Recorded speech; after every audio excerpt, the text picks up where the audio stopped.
Hello and welcome to this week's Saturday session on Junior Cycle Home Economics, where we'll be looking at the food pyramid and factors affecting food choices. Check our YouTube channel to see all of our previous videos. Make sure to follow us on Twitter, Instagram, TikTok, Facebook and YouTube, where there's loads of different videos, not just on Junior Cycle Home Economics, but all of our subjects that are available. So today's plan, we're going to look at the food pyramid. The food pyramid is a very, very important topic. It's something that everyone learns in primary school, and that from my experience as a teacher, students just brush past because they think they know it from primary school, but when they actually start to fill out the food pyramid, they actually can't remember all of the information. So this is a really good and easy recap. The food pyramid is one of the essential building blocks of home economics. It's also something you learn in Junior Cycle SPHE, and you touch on it in Junior Cycle Science. Second part of today, we're going to look at factors affecting food choices, which ties in nicely with the food pyramid. So the food pyramid, our learning intentions include being able to recognise the food pyramid. So when we think of the food pyramid, we think of the pyramid. And being able to explain the functions of the food pyramid. So why exactly do we have it? We know we learned it in primary school, but why did we actually learn it? Being able to identify the food groups, which is something that people find challenging and very easily mix up the order of them. Being able to list recommended foods from each of the shelf.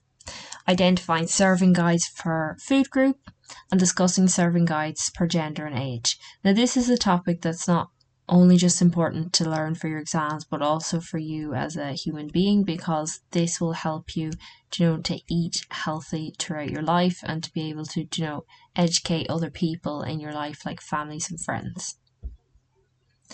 So what do you know about the food pyramid? So generally, when I ask my students what they know about the food pyramid, they're able to, tell me that there's a pyramid. Some will be able to tell me how many shelves are in it. And most people will be able to list off foods and shelves, but they won't always be able to put them in the right order. So this is a one from the Safe Food, and this is one which Ireland uses. So there's, say for example, in the north, they use a different type of food pyramid because they follow the curriculum from the UK. There'd be a different food pyramid in Australia and America. So it's all pertaining to, what their nutrition experts in their country, advise. And it does go through the European Union guidelines, but it needs to be tailored because different countries have different staple foods. Like in Ireland, the staple food is potatoes, whereas in Italy it would be pasta. Now Irish eat pasta, but we eat probably a lot more potatoes because they're more readily available to us and they're easier to get access to in Ireland. So the food pyramid, essentially it's a tool that helps us, meaning the public, to eat a balanced diet, okay? It represents different food groups. So throughout home ec, you will be looking at the food commodities. So you'll be looking at the foods within the food groups in a lot more detail, and that is why you look at them, okay? We don't just randomly decide that you're going to learn about eggs and meat, so that there is a reason to it. You're going to get information on the number of servings and portion sizes for daily consumption, for healthy daily consumption.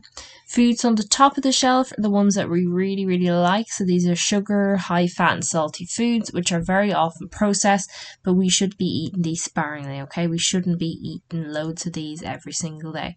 And everybody is human, and everybody, has a bit of chocolate, but it's fine as long as it's in moderation. If you're going to be eating a whole bar in one day, that's not good for you. If you're going to eat maybe your recommended 2 or 3 little small squares according to the back of the packet, that's fine, because we all need a treat sometimes, but in moderation. So is the food pyramid for everyone? Okay, so it's for everyone over 5, okay? So children over 5 and all adults, both healthy weight and overweight in Ireland. And the reason why it's not for under is because kids are rapidly growing and they need more nutrients. Okay, so they're on the Safe Food website, they have sample menus and stuff, menu plans suited to children, which guides parents. So 2 out of 3 adults are overweight or obese in Ireland. So this is why, they rolled out this in, I think it was 2016, the brand new food permit. So all of you should have, learned about the new one when you were in primary school. And essentially it's to help tackle obesity in Ireland. So there's top tips for losing weight, which are included in this big long leaflet that they give you, which is actually very informative, and they have lots of little graphics, so it's not as if you're reading, a huge big novel. It makes it much more easier and user friendly. So guidance is given for active and inactive adults. So active would be like, say, a person who is training, or for example, like a builder. Inactive would be, say, for example, someone that's working at a call center, and you're not, moving about as much, and you're not burning as many calories, so therefore you're not going to need to consume as much food. So this is the food permit. You can find this at safefood.eu. So the bottom tier, so we have 1, 2, 3, 4, 5 tiers, and then the 6th one is the one which we should have sparingly. So the bottom tier is vegetables, salads and fruits. So this is why at junior cycle level you learn about the different vegetables, fruits and salads, classification, so what types there are. You learn about the nutritive value and dietetic value and all the culinary uses. Wholemeal cereals and breads and potatoes, so you learn about those too. Then we have milk, yogurt and cheese. So unfortunately you can't call this the dairy group, it's called the milk, yogurt and cheese group. Above that we have our meat, poultry, fish, eggs, beans and nuts group. And then on the 5th we have fats, spreads and oils, and this is one where people often forget that one. And then right up the top we have our foods which are high in fat, sugar and salt, or processed foods.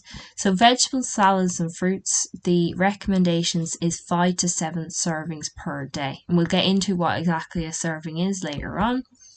So wholemeal cereals, breads and potatoes, you should be having 3 to 5 servings per day. And in an exam scenario, you can't call a potato a spud because that's colloquial language. So we're looking for the word potato. Milk, cheese and yogurt group, you're looking at 3 servings per day. The meat, poultry, fish, eggs, beans and nuts group, so that's 2 servings per day. So whilst this group does contain meat, it also suits vegans because there's the beans and the nuts in it. And then our pescatarians because there is fish and eggs as well. So fat, spreads and oils, these you want in very small amounts. And foods high in fat, sugar and salt, eat on occasion, okay? So no more than 1 a day. So if it was me learning this off, I'd be drawing this out and I'd be learning off this whole table, because this is super important for all of the questions that come up in junior cycle home ec, especially the ones where you're looking at nutrition and you're looking at food labels. And analysing a food label was something that did come up as part of the 2023 exam, and both in the 2022 and the 23 exam they had where you had to design a meal for someone, and then you had to back up your evidence, so justify, and you're referring back to the food permit, and this is what will help you get the higher merits and the distinctions. So your servings, this is a way to help you remember. So rhyme top to the floor except 4, so the top one is 1 or less a day, 1, 2, 3, 5 and 6.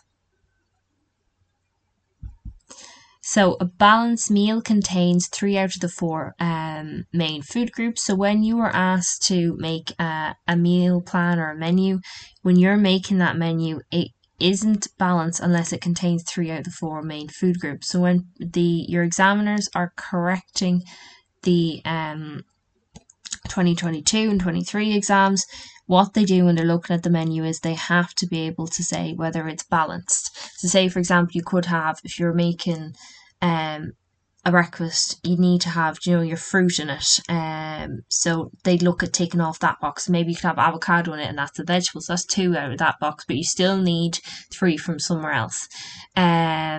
So you could have maybe brown wholemeal toast, that's another tick. You could have super milk as a drink, that's 3. Or maybe you have beans on toast, and then you're getting your 4 out of 4. So this is what they're looking for. It doesn't matter if you're which one of these bottom 4 you're getting it from, as long as you have at least 3 out of 4, and that's going to give you, the marks out of whatever it is. And if you don't have it, then it's not considered balanced, and you're not going to get the points for that particular section of the question. So there are 6 food groups on the pyramid. So we know by now the vegetables, salads and fruit are right down the bottom. We then have our wholemeal cereals and breads, potatoes, pasta and rice. We then have our milk, yogurt and cheese, meat, poultry, fish, eggs, beans and nuts. We have our fat spreads and oils, and we have foods and drinks which are high in fat, sugar and salt.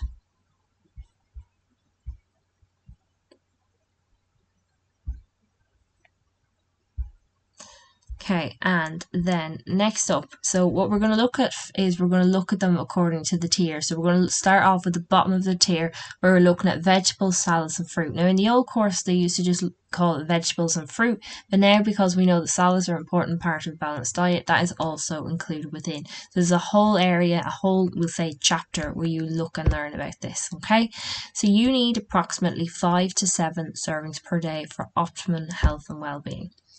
So vegetables, salads and fruits provide fibre. Now, fibre is a key term which is coming from the carbohydrates chapter. So it's coming from your macronutrients. So macronutrients you need in larger amounts, and these are protein, fat and carbohydrates, okay? So fibre is necessary for, good digestion. It prevents constipation. It promotes peristalsis, which is the muscular movement of the alimentary canal. So it shows how this topic is linking in with other chapters. So in particular, the macronutrients and your micronutrients. So it is essential that you learn macro and micronutrients. And you can check over on our YouTube channel where I've looked at macronutrients in detail and micronutrients. So, vegetables, salads and fruit, okay? So it's a rainbow. When you look at them, there's so many different colours, okay? All of those contain different vitamins and minerals, okay? Which vitamins and minerals are required for general health and well-being, okay? So optimum health, they keep you healthy. So when you have a cold or you feel like having a cold, usually, people start, taking multivitamins more. We should be taking multivitamins in the winter because you're not getting enough vitamin D because of the sunlight in Ireland, because we're located in the equator. So therefore, you have to increase your vegetable, fruit and salad consumption and take some multivitamins. So veg, salads and fruit are low in calories, okay? And that's something which is, well known, especially for people who are, on calorie reducing diets. So they provide vitamin C. Vitamin C helps our bodies to heal. It helps your cuts to heal and bruises, and it helps to fight infection. So often you'd hear of people when they have a cold, they start taking those little vitamin C tablets that you put in water and you drink, okay? So that's concentrated vitamin C. Back like many, many years ago, the sailors, they used to get scurvy. So that's when their teeth used to fall out because their gums were receding and bleeding, because on the ships they didn't have access to fresh vegetables, salads and fruit. So therefore their diets were rich in carbohydrates and fish and meat. So they were very, very sick and they started to become delirious, and it was because they didn't have access to this. Now, scurvy is rare enough now, in our first world countries, so it's not something we see much of. You should choose to eat at least 5 to 7 servings a day, okay? So now what we're going to do is we're going to go on to the next bit. So wholemeal cereals, breads and potatoes. So this is the second tier. So these are foods which have the best energy providers, all right? So these contain healthy, starchy foods which are high in fibre, okay? So fibre, we know, promotes digestion. This is your brown rice, so anything that's wholemeal, your wholemeal pasta, whole grain bread instead of white rice, white pasta and white bread, okay? So you're looking at the wholemeal stuff instead of the stuff which is, for example, like your white bread, which is processed more. So your whole grain breakfast cereals, including porridge and baked potatoes eaten with their skins, also provide extra fibre. Once you've cleaned that potato and you've left the skin on, it is fine. Like when you think of the likes of Burger King and there's other fancier places where they give you your chips and they have the skins on the outside. That's, there's a reason. They're not just being lazy. There's a reason, because it contains extra nutritive value, so extra fiber. Okay. A good one for putting in questions where they ask you about, making up a breakfast for a young person for, say, for example, 2022 exam question is porridge, because porridge is slow release of energy. So it's really good for you, and it's high in fiber. And if you put your super milk, which is fortified with extra vitamin D and folic acid, you could put some berries on it. It's a very, balanced meal. So you should choose 3 to 5 servings a day, okay? Up to 7 servings for teenage boys and men aged 19 to 50. And why would that be? Because they are more active than women. So due to genetics, male bodies are bigger than women, okay? They just tend to be more muscly, so therefore they need more to fuel them. So you're 3 to 5 servings per day, but teenage boys and men can have extra, all right? So that's our second tier done. We're going to move on now to our third tier, which is the milk, yogurt and cheese. And unfortunately, you can't call this the dairy tier. It must say milk, yogurt and cheese. And again, it's a food commodity. We look at milk, we look at yogurt, and we look at cheese in detail. So milk, yogurt and cheese provide calcium, okay? So calcium is needed for strong bones and teeth, okay?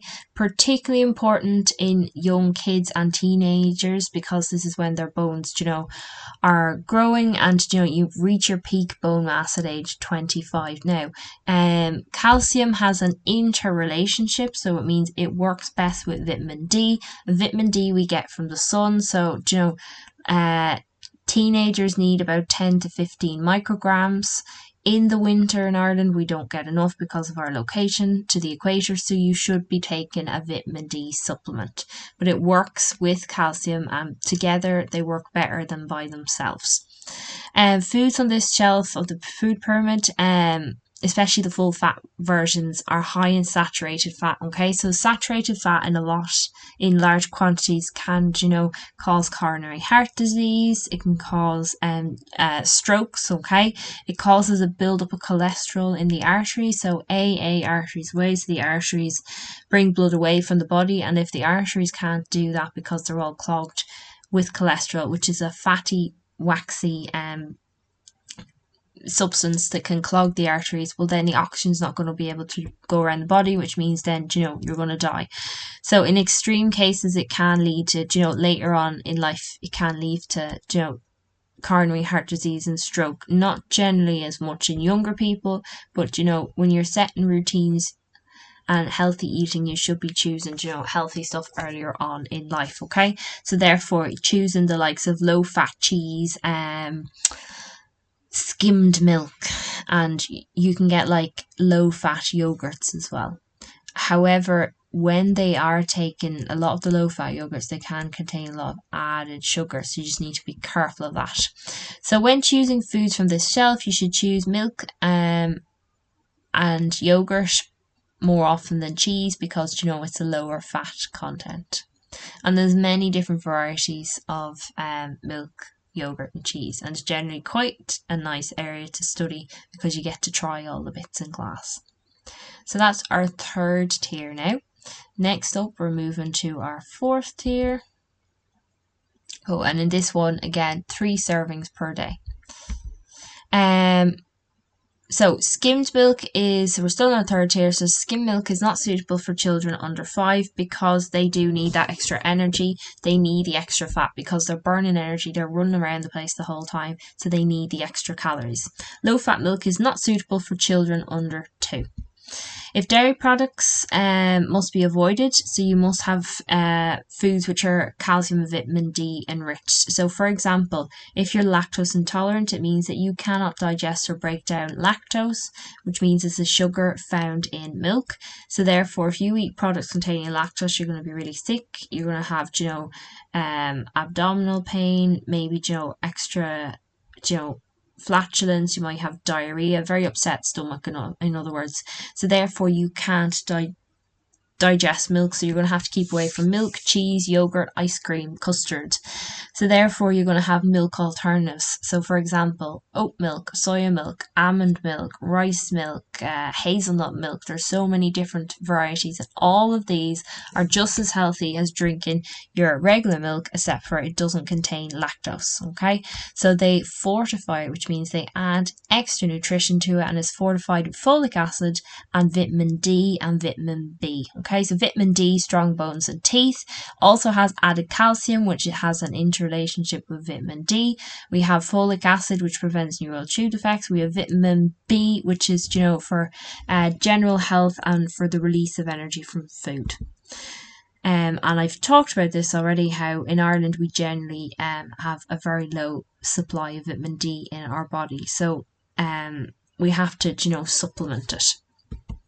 So 3 servings per day. So now we're moving up to the 4th tier. Okay, so these are your meat, poultry, fish, eggs, beans, and nuts tier. So if you have a look at the picture there, you can see all the different foods. So the meat, poultry, fish, eggs, beans, nuts suits, general regular omnivores, everyone that eats anything. For people that are pescatarians, it means they're vegetarians but also eat fish. Vegetarians don't eat meat products and don't eat fish either. For example, vegans, they'll only eat the beans and nuts here because they don't eat anything which has come from an animal.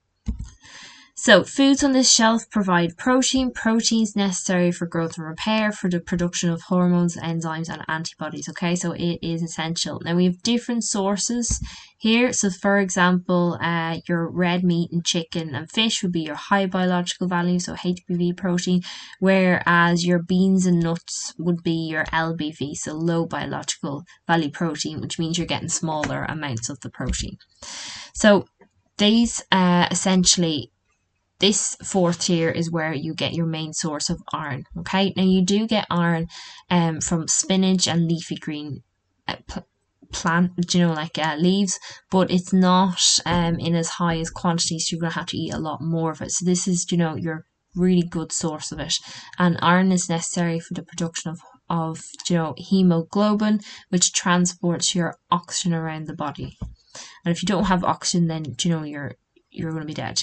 So you should vary your choices. If you're having chicken every night, you're going to get fed up. Okay, so you want different ones. And even if you are, an omnivore and you eat everything, there's absolutely no harm in having a vegetarian or vegan dish, once or twice a week. It's actually good for your heart because, your beans and nuts have, lower amounts of fat, and they're unsaturated fat, which is better for your body. And for example, your fish contains omega-3, 6, and 9, which are really good for your brain health and development. So you should choose low-fat meat by trimming excess fat from the meat and removing skin from poultry. So in the 2023 exam, they asked something about reducing the likelihood of coronary heart disease. So this would be one. You could say choose your low fat meat, and if you are having pork chops, remove the extra fat so that you don't have that extra fat and saturated fat, so it's better for the body. Choose to eat your white meat, like your turkey and chicken, as opposed to your steak and mince meat, because it is healthier for you. There's less saturated fat. So the more information you put, the better the answer is going to be, which means the more marks you're going to be. So you're thinking about the SEE technique. So you're stating, explaining, and an example. So you should limit processed meats. So say, for example, bacon and ham is absolutely full of fat and salt. So when you cook a big joint of ham for Christmas, it's so incredibly salty. But when you're steaming it, all the fat starts to come out and drip into the water, and you realise how actually fatty it is. Now it tastes nice, but it shouldn't be something which you're eating all the time. The same as, for example, like your ham slices that you're getting on your sandwich. It's not good to be having that every day. Sausages, rashers, stuff like that. So you're looking for 2 servings per day.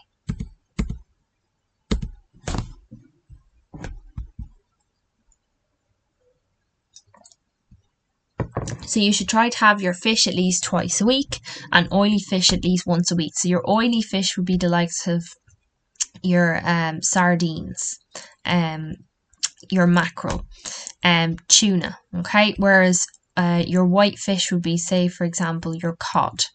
Now, getting cod which has been battered is not necessarily good, but it's better than having a burger. So your oily fish contains, again, your omegas 3, 6 and 9 for, good brain health. It's also good for your joints. So your pregnant and breastfeeding women should limit their consumption of tuna to no more than 1 serving per week, because where tuna live down the bottom of the ocean, they eat little smaller fish which have been in contact, could be in contact with mercury, and the tuna stores it, and mercury can damage the child's, like a fetus, a baby's brain. So therefore, they say to limit it to no more than 1 serving a week, just to be safe, because you don't know where the tuna's really been swimming. So iron-rich foods such as red meat and egg yolks are important for children, teenagers and women to prevent anemia, okay? So this is where, due to blood loss, could be due to menstruation, could be due to, having surgery or an injury, and so they need to build up their iron stores. Because otherwise when they're anemic, they'll be really tired, very pale, look ghostly pale, their eyes will be really pale, and they'll just feel, really sick. So having a food or drink rich in vitamin C, for example, orange juice with an iron-rich food will help your body absorb the iron. So it has an interrelationship, just like calcium, vitamin D. So if you're, anemic, you should have, for example, like liver for dinner and have a glass of orange juice with it, because that's what helps your body to absorb it even more. So you're looking at 2 servings per day. So you don't need large amounts of meat and poultry to satisfy your nutritional needs. So when you're getting chicken, you're looking at about the size of your palm. In Aldi, you can get these huge big chicken breasts, and generally one of those, people will eat just, one of those chicken breasts, but generally they're so big they could actually feed 2, according to the RDA. So in general, we do consume a lot more meat than we actually require.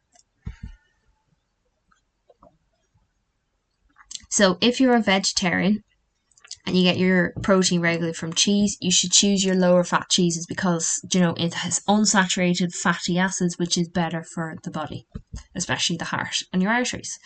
So other good sources of protein are your beans and peas, which work really well when you're having your whole grain pasta, your whole grain bread and rice, okay? And they also are fat free. So say, for example, you could have a spinach and lentils with beans stew, okay? That would be just as nutritious and even more healthier, because it has less saturated fat than, say, having your regular stew with your meat. So you should check your portion size against the servings listed, okay? So 1 egg counts as half a serving, whereas 150 grams of meat counts as 2 servings. So it's important to notice, the servings, and make sure that you're not actually having too much of something. Okay, so fats, spreads and oils is our next one. So this is number 5 in the tier. So we're, hitting up the top now, and the higher up we go, the less great they are for our bodies, okay? So fat, spreads and oils provide essential fats, but these are only needed in very small amounts, okay? So a fat is solid at room temperature, oils are liquid and room temperature, and a spread is a mixture of a fat and an oil. So you should be choosing your low fat and reduced fat spreads and oils, for example, rapeseed or olive oil instead of hard margarine, butter or lard, because it contains less of your saturated fatty acids. So all fats, whether it is, unsaturated fatty acids or saturated, they all contain, the fat, but there's just lesser amounts of them and better kinds in the unsaturated ones. So you don't have to go into any more detail on that. That's more of a leave insert thing, but you just need to know that fat is fat, and there is some, there is going to be calories in it. So to have a low level of saturated fat, which is very important for your heart, limit butter to once a week, okay? Now we know that's not going to happen, because we have butter, you could have it for your breakfast, you could have it at your sandwich. So therefore, if you are going to be having it, use the low fat versions, okay? So mayonnaise and oil-based salad dressings, they all count towards your oil intake. So, you know, if you're doing a meal plan for a person who is reducing their calories, who's on a diet, maybe don't say that there's mayonnaise in the sandwich or not like an oil-based salad, okay? Dressing. You should choose lower fat options. So oils contain the same amount of calories, so just measure out the oil. A lot of us, we don't tend to measure out the oil. Once we are, you know, become more confident with cooking, we just put it in the pan, okay? And if you're on a diet, or, you know, you're trying to, you know, prevent coronary heart disease, you need to actually measure them out so you know how much you're putting in, because it's very easy to put far too much in it without even noticing. So you want it in very small amounts. So now we're finally up to the final tier, right up the tip, okay? So these are foods and drinks high in fat, sugar and salt, okay? So you're thinking of biscuits, cake, you're thinking of Coke, Fanta, lollipops, donuts. So foods on the shelf should be avoided, okay? High in fat, including saturated fat, sugar and salt. So they can lead to obesity, coronary heart disease, type 2 diabetes, which has also been linked to some cancers, okay? Now, I know that everyone's going to eat some of this stuff. Like, I eat chocolate. You just want to eat, you know, you don't want to eat, as I said before, a big bar in one go. You want to, you know, eat it in moderation. If you're going to have the donut, you know, go for a walk afterwards, burn off the extra energy, go walk the dog. Don't go down and sit down and start playing on the PlayStation. So on occasion, no more than one a day. Okay, so portion size guidelines. So this is actually really quite interesting. So say for example, the plastic cups that you get when you're getting water. So these is the amount that you need for cereals, cooked rice, pasta, veg, salad, and fruit. Okay, so if I'm doing rice at home, I will fill up one of those, and I know that that is the amount I need, and that's the perfect amount for me. If I'm batch cooking and I'm doing more than just for me, then I'd have maybe, say if there was going to do for 2 people, I fill 2 cups. So cheese, we eat way more cheese than we actually need to. Okay, so the RDA of cheese is 2 thumbs, okay? The width and depth, and that's all you need. So meat, poultry and fish is the palm, okay? So if the chicken breast is bigger than that, that means you're consuming too much. So reduce fat spread. Now this I see a lot in cafes where people, you get a scone and you get 2 of those, and you'd put, you know, one of those butter things on the left hand side and one on the right hand side of the scone. But in fact, one of those packs is actually supposed to do both sides of the scone or this piece of bread. And generally, it is, people actually take offense if you only give them the one. So we need to, you know, be, you know, aware of the fact that we're eating far too much of these spreads. And if you are going to have the 2, you should be having, you know, your flour, so your low fat alternative, which is, you know, contains your plant stenol esters. So oils, 1 teaspoon of oil per person when cooking or in salads. A lot of people put way more than that, so you need to be aware of that. Or you can use there's a spray cooking oil which contains, I think it just contains 2 or 3 calories, and it's actually really good, and it really, you know, coats a frying pan well, and you can get even own brand versions in Aldi and Lidl. So these are your portion size guidelines. So next up, daily servings guide for wholemeal cereals and breads, potatoes, pastas and rice shells. So you'll see there the active women who are between 19 and 50 require 4 to 5 servings, okay? Whereas an active male, 19 to 50, will need 5 to 7. And again, that's because of, you know, their body composition, they have more muscles. An inactive woman, 19 to 15 years old, will need 3 to 4, which is less than the active, and the inactive male of 19 to 50 will need 4 to 6 servings, okay? So again, less than an active adult male. So this here, active women need 2,000 kilocalories, inactive need 1,800, and active male needs 2,500 kilocalories, whereas an inactive male needs 2,000 kilocalories, which is the amount which an active woman should be consuming.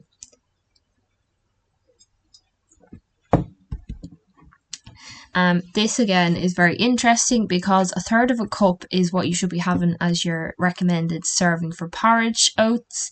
A cup is a cooked cooked rice, pasta, or noodles. And again, I said about the disposable cups. You can just keep them, or you should have cups at home, just measure them out. And they should be the size, and just keep that as your 200ml cup for when you're cooking food. A serving is 1 apple or 1 banana, whereas 10 grapes is a serving. Okay, so it depends on the fruit. And we know that grapes are substantially smaller than, say, for example, apples. A plum, a mandarin, you can have 2. Strawberries, you can have 6. The reason why you can have less strawberries than grapes is because they're sweeter, which means they contain more sugar. Raspberries, there's a very high water content, therefore you're going to have more of them, so that's 16. Cooked vegetables, fresh or frozen, half cup. Salad, which includes lettuce, tomato, cucumber, you're looking at a bowl. So a serving is, again, we've talked about the pan, we've talked about the fat spread, teaspoon of oil, and we've talked about the cheese, which is really quite interesting. So here is a sample answer that I have created based on the 2022 exam.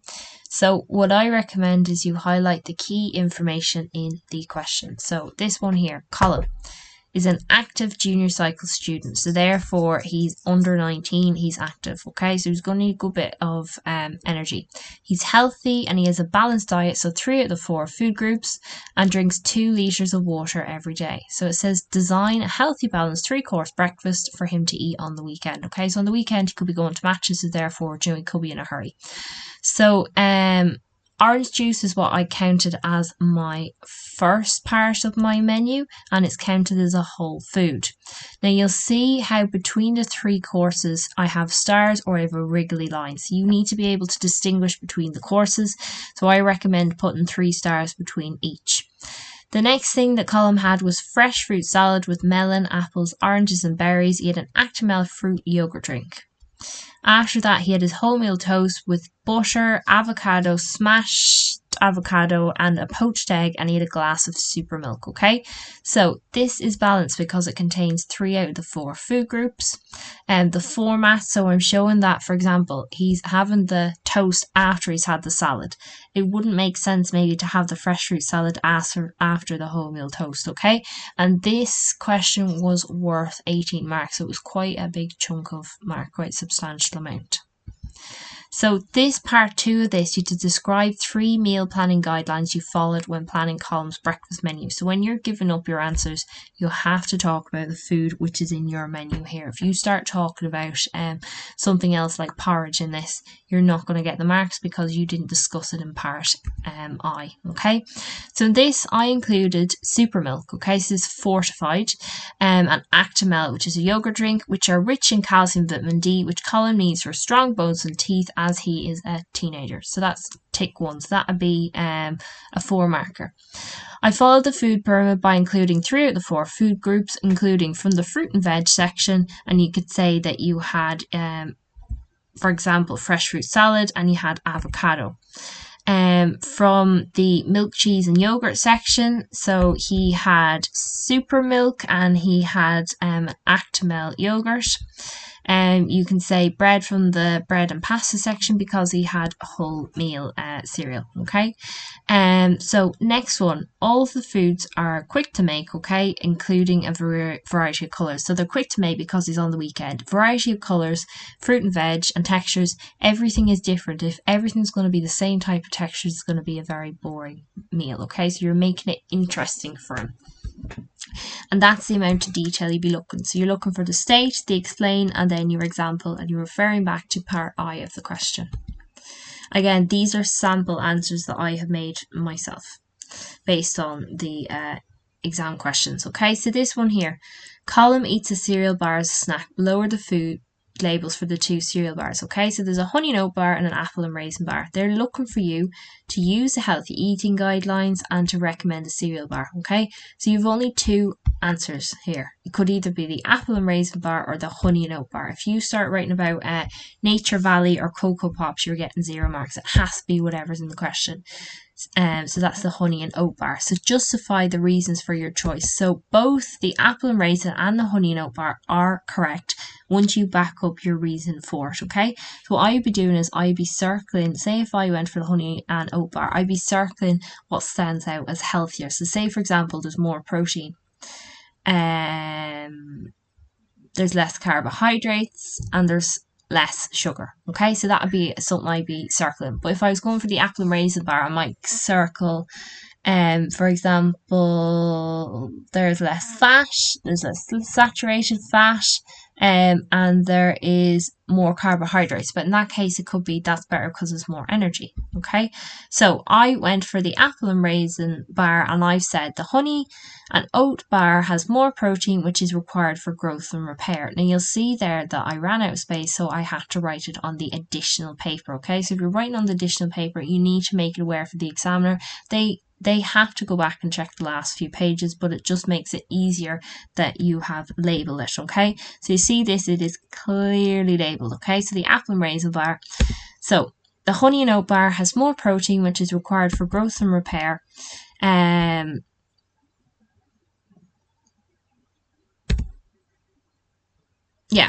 Okay, which is needed for the teenager. Part 2. The honey and oat bar has less sugar, which means it is healthier as he is less likely to develop dental disease and obesity. The honey and oat bar has a higher energy count, which is good for Colm as he is an active teenager, which needs a good source of energy. Okay, now if I decided to do it on the apple and raisin, this is the answer I'd be given. Okay, so the apple and raisin bar has a lower amount of saturated fat, which means that it is good for Colm's heart. Colm might be a vegan as there is a vegan and vegetarian logo on the label, which means it would be suitable and healthy for an active teenager. The apple and raisin bar has a high amount of carbohydrates, which means that it would provide Colm with more energy and heat, which is required for an active teenager. So this is the amount of detail that will be required. Okay, so these are sample answers. So I'm stating, explaining, and my example is coming from the actual food label here. Okay, now they had a different food label in the 23 one, which was about the crackers. Okay, so you do need to be able to analyze food labels, but you see how the food pyramid is tying into these questions. Okay, so it's tying in all aspects of the course. So far we have looked at the food pyramid, and the next thing that we are going to do is go and look at factors affecting food choices. So food choices, why do you choose food, essentially is what this is about. Okay, so you're going to be able to list reasons for eating food, you're going to be able to explain the functions of food, investigate factors which affect food choices, examine the role of the sense in the food choice. Okay, so you're thinking about why do you eat food? Well, first of all, you eat it because your body needs it and you're hungry. You need it for nutrition, so nourishment. You eat it for celebration. You think of if you go out for a wedding, everyone sits down after the ceremony and they all, socialise and have a lovely feast. Senses, why do you eat maybe one thing over another? Because you like it, it looks nice, the touch, you might like, like marshmallows, feeling all fluffy, and the sound of certain food being cooked, the taste of them, the smells. So all these things, sometimes you'd smell something when you're out and it'd make you think of something that happened like years ago. Food is a way of entertaining. So say, for example, at a dinner party, it's a source of comfort. So there's nothing better than, coming in after being outside in the winter for a nice cup of hot soup. Form of relaxation. So it's nice sometimes to cook your own meal, come home, relax, sit down, and just chat away to the family without, having to be out and you're all dressed up and everything. Functions of food. So why does my body need food? Okay, so just for example, like your parents' car needs diesel, your car essentially is your body and you need food for it to work and move. Okay, so it provides heat, provides energy, helps with growth and repair, and protects against disease. All right, so it is essential. What I recommend is you can use, for example, a word cloud like this, and you can write down the 9 factors affecting food choices and summarize it down. It makes it easier than reading over pages and pages, and it means it's all summarized into this nice graphical organizer. So factors affecting food choices, and you have access to this on the ExamRevision website if you choose to look at it. So factors affecting food choices, we're going to look at nutritional knowledge, cost, culture, religion, family and lifestyle, marketing and advertising, ecological issues, ethical issues, our senses. All right, so nutritional knowledge, you're tying back to the food pyramid, your macro and micronutrients. Okay, so knowledge of nutrition. When you know about nutrition, you're going to make better food choices, okay? So if you think of 6th class you versus 3rd year you know what food is good for you and why, okay? Because people who don't have a good understanding of nutrition are going to make poor food choices. So they're going to be eating a lot more processed foods up the top of the food pyramid on the 6th shelf. So the cost of the food and a family's budget essentially will influence what they're able to buy, okay? So it is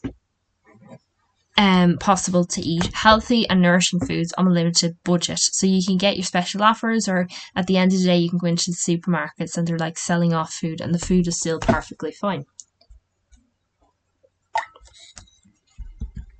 So culture. So different countries and cultures around the world had different foods associated with them. So this is called a staple food, okay? So for example, in Italy it's pasta. In Ireland we're known for potatoes. Religion.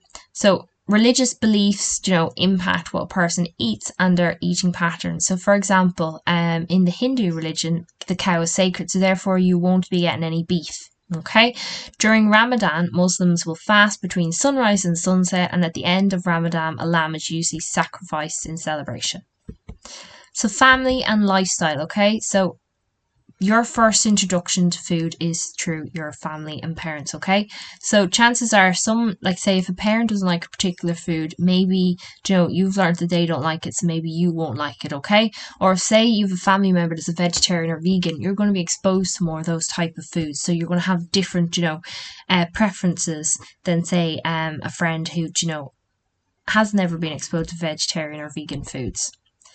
So they pass down, it's passed down through generations, different foods, and you could have a family recipe. So all that influences what you eat. Marketing and advertising. So we are bombarded with this, okay? You see food being advertised the whole time on buses, on the TV, and essentially, can make you want to buy stuff. So, you buy one, get one free. You can see like Disney characters on yogurts and breakfast cereals, and essentially the kid goes shopping with the mother. He's like, "Oh, I want the the Elsa cereal," and then all of a sudden they're buying the frozen cereal. So food sustainability and food choices. So sustainability essentially means looking after the world we live in for future generations. Okay, so it's eating in a way that doesn't harm the environment, okay? It's looking after the workers, is keeping everything, local, which is better for all of humanity and all the animals as well. So food sustainability and food choices. So food miles, okay? So how far is your food actually traveling? So if you buy blueberries, chances are they've come from somewhere like Chile. They're being harvested from a farm that goes on to a truck, burning energy there, going to maybe a depot, burning energy again, put in a plane, burning more energy, being sent over to Ireland, maybe it's been put into the main depot of Lidl's in Newbridge, burning energy, and then it's been transported to wherever you live. So you're burning energy the whole time, all to get the blueberries. So maybe instead of getting them, you could get maybe blackberries, which are being grown in your garden, okay? So it'd be way better for the environment. Or buy stuff when they are in season, okay? So essentially what we're trying to tell you is choose local produce, okay? Less impact on the environment, which means it's a more sustainable food choice, okay? And this would be a buzz area at the moment in junior cycle home economics. So ecological issues and food choices. So we're talking about, issues which are concerned with the relationship between living things. So these are humans, food and animals, okay, and their environment, okay? So essentially you're making food choices which are better for the environment. So when food is transported, I've talked about this, your food miles, your CO2 is being released. So I like this picture because it shows how the banana that you are eating is actually being flown in from somewhere else. So therefore you're trying to eat stuff which are, in season. You've probably heard of Fair Trade logo, okay? So this ties in under ethical issues. So this is regarding what is right and wrong in society, okay? We make ethical decisions about the food and the world around us, okay? So Fair Trade essentially, they pay local farmers more for the food that they produce. Okay, so therefore, yes, the fair trade coffee and chocolate is going to be a little bit more expensive, but it is better, okay, because it is treating the farmers better. They're getting better pay, fair wages, and improved working conditions, which is better. So ethical issues. So for example, vegetarian diet. So if you're only choosing to eat plant foods for ethical reasons, you could be deciding to choose less packaging. You could be deciding not to buy oranges which are in a net and choosing to buy ones which are, loose and contain no excess packaging, which is better for the environment.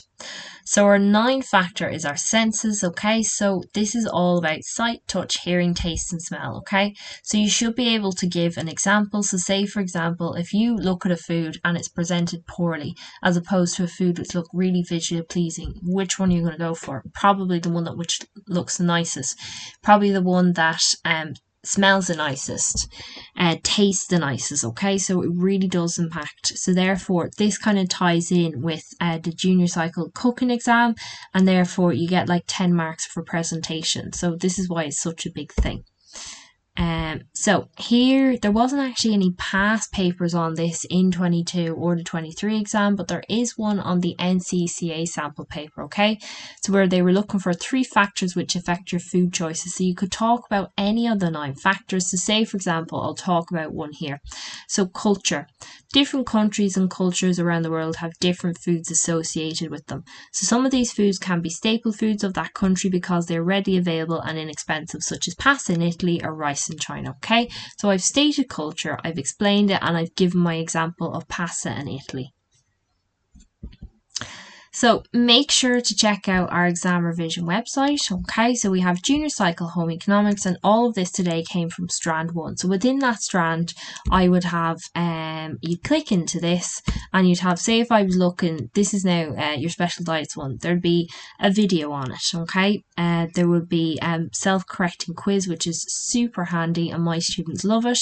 You have the whole PowerPoint presentation, you have a resource pack, so that graphical organizer I was talking about, and you can build your exam based on past exam questions as well.